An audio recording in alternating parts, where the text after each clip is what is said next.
Mas, senador, no final do dia, o que os senhores estão fazendo é aplaudir uma decisão que é ruim para o Brasil. É sobre isso. Não estou aplaudindo. Ninguém está feliz com o que está acontecendo com o Brasil, não. Eu estou aqui angustiado, estou preocupadíssimo. E eu estou mais preocupado ainda porque o presidente é o Lula. É uma pessoa que não tem o menor respeito, nem capacidade, estatura moral para negociar com o Trump.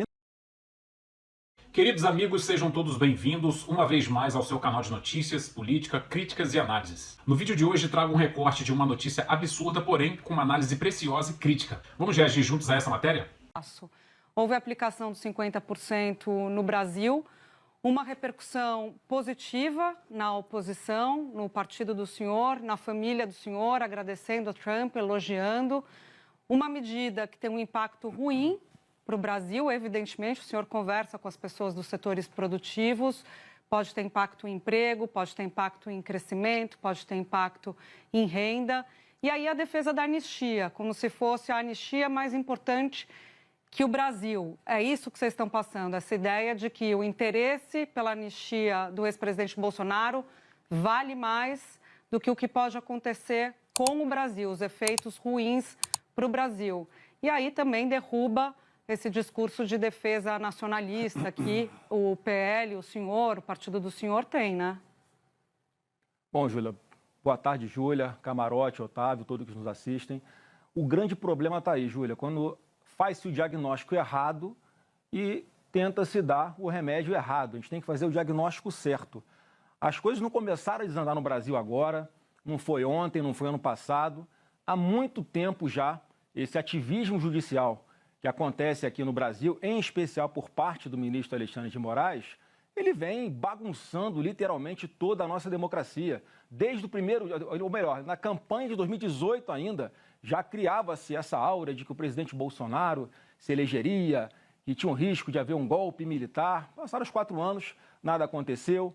Começou o governo do presidente Bolsonaro e as interferências começaram já muito cedo. Eu lembro que quando já estava um pouquinho tensionada essa relação, e eu posso falar como testemunho ocular, Júlia, porque eu tentei e continuo tentando até hoje ser uma ponte para construir o diálogo junto ao Supremo Tribunal Federal.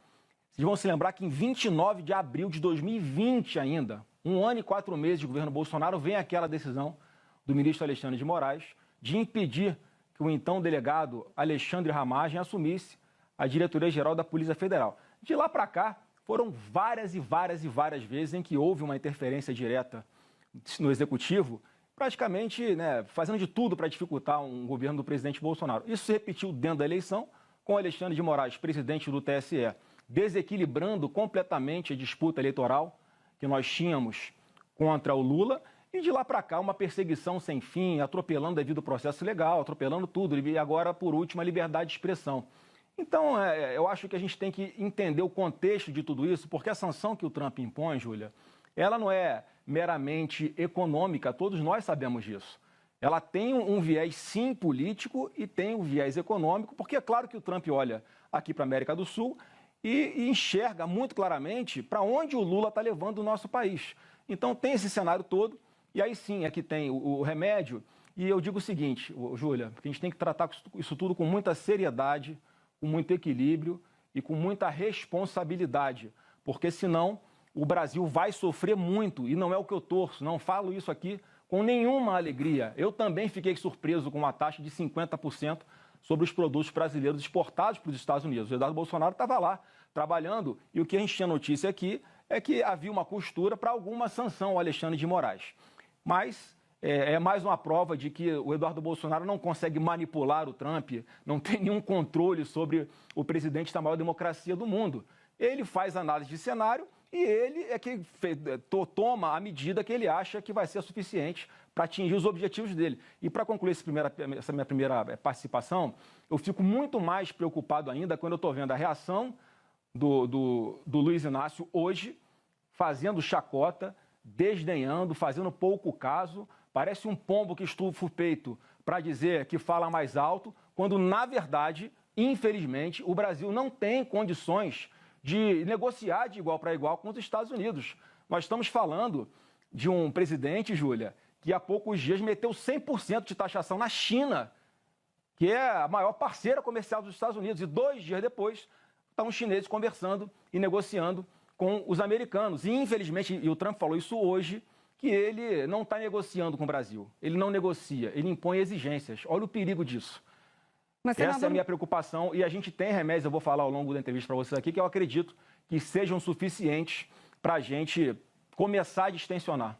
Mas, senador, no final do dia, o que os senhores estão fazendo é aplaudir uma decisão que é ruim para o Brasil. É sobre isso. Não estou aplaudindo a decisão dele. Pode-se discutir a questão jurídica do pai do senhor, do ex-presidente, na própria justiça. Agora, aplaudir o que estão fazendo contra o país é ruim, vai na contramão dos discursos dos senhores mesmos, que defendem a defesa da soberania nacional, defendem o nacionalismo. Quer dizer, tem uma incoerência aí. Parece que para beneficiar um grupo, que se taxe um país todo. Não e que o Brasil disso, pague Júlia. por isso, né? É bom que você me dê a oportunidade de desfazer essa percepção equivocada. Ninguém está feliz com o que está acontecendo com o Brasil, não. Eu estou aqui angustiado, estou preocupadíssimo. E eu estou mais preocupado ainda porque o presidente é o Lula. É uma pessoa que não tem o menor respeito, nem capacidade, estatura moral para negociar com o Trump, ainda mais o perfil do Trump que todos nós conhecemos, que é um perfil bastante agressivo em suas negociações. O que a gente está defendendo aqui é o retorno da normalidade no nosso país, é o retorno da liberdade no nosso país, que não haja censura em redes sociais, é a soltura de presos inocentes, é uma série de coisas, como eu falei, que não começaram de ontem para hoje.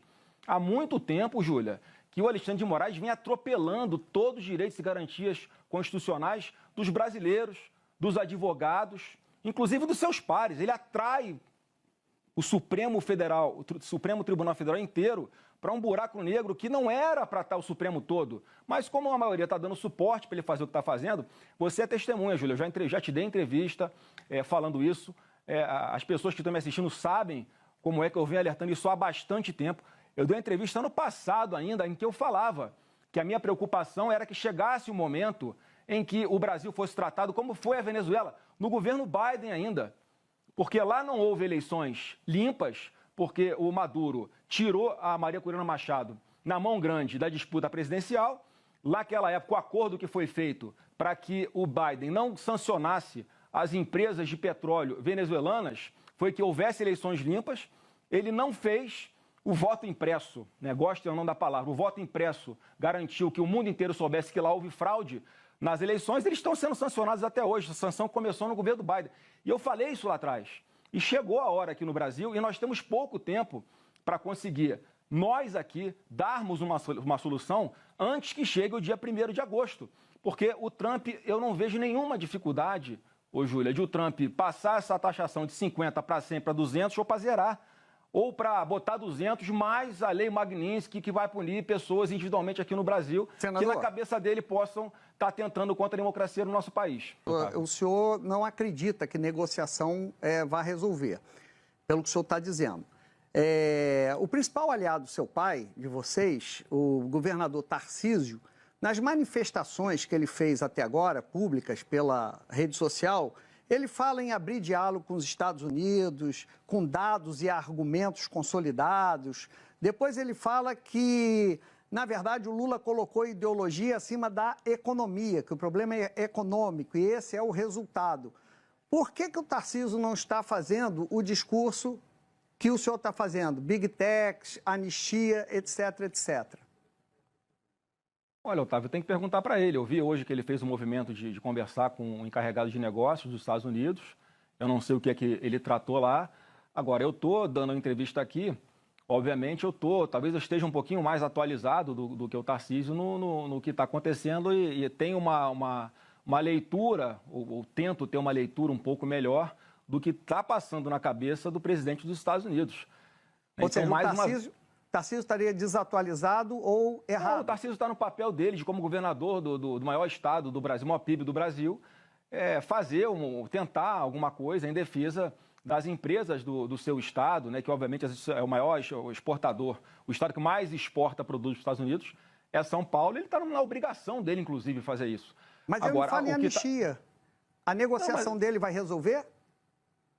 Eu não sei se vai resolver. Eu acredito que nessa linha tem pouca chance de resolver. E qual que é a minha grande preocupação, qual é o grande problema que eu vejo nisso tudo? que o Brasil, no fim das contas, não vai ter condições de negociar. É o que o Otávio estava me perguntando, Otávio. Mas aí o senhor Essa é a minha preocupação. justificando, Estou justificando, mas é a realidade. A gente tem que encarar a realidade, Camargo, do jeito que ela é. Com a interferência de um outro país num poder aqui do país com retaliação. Eu estou encarando a realidade, Camarote. A realidade hoje é a seguinte, isso me preocupa demais. A realidade hoje é a seguinte, o Brasil vai sentar como para negociar com alguém que está disposto a fazer qualquer coisa e que ele não tem preocupação de sanções por parte do Brasil, porque não vai afetar o país dele. Essa é a minha preocupação. Hoje nós estamos vivendo o dia do luto.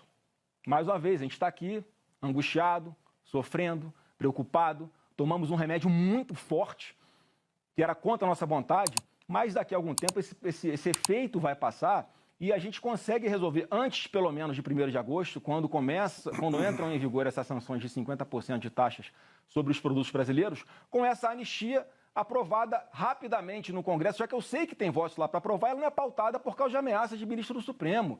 A gente não pode fingir que a nossa democracia está normal. Então não é, Júlia, respondendo a sua pergunta inicial também. Então vocês estão defendendo, vocês estão aceitando o Brasil se sucumbir à ameaça que Trump está fazendo ao país. Esse é o ponto, Júlia. Assim, se derem anistia, tudo bem. Então, a gente tira os 50% de taxação. No final do dia, o discurso dos senhores, e eu quero ouvi-lo sobre isso, é de ok o Brasil aceitar a chantagem, ok a gente aceitar a interferência no Poder Judiciário, ok o Brasil perder emprego e parar de exportar, se a gente tiver o que a gente quer, que é a anistia. Quer dizer, de novo, a gente volta para a mesma discussão. É a defesa de um interesse de um grupo político em troca do interesse maior do Brasil. Ô, Júlia, eu vou tentar ser mais claro. Você sabe o que é um contrato de adesão? Contrato de adesão é aquele que você, quando vai comprar uma linha de telefone celular, você assina lá com a operadora. Você pode discutir alguma cláusula daquela que está ali? Não pode. Ou você adere àquele contrato, ou você assina, ou você não assina, você vai buscar, ou vai falar no orelhão. E, mais uma vez, não é o que eu torço, não é o que eu defendo, não estou justificando. Eu estou falando como é que vai ser a realidade. Ou o Trump falou hoje isso. E a gente tem que entender qual é a correlação de forças. Por causa dessa postura do Lula hoje, de querer peitar os Estados Unidos, de querer ameaçar, de querer falar que vai taxar de volta os produtos, olha a insanidade do que esse cara está falando.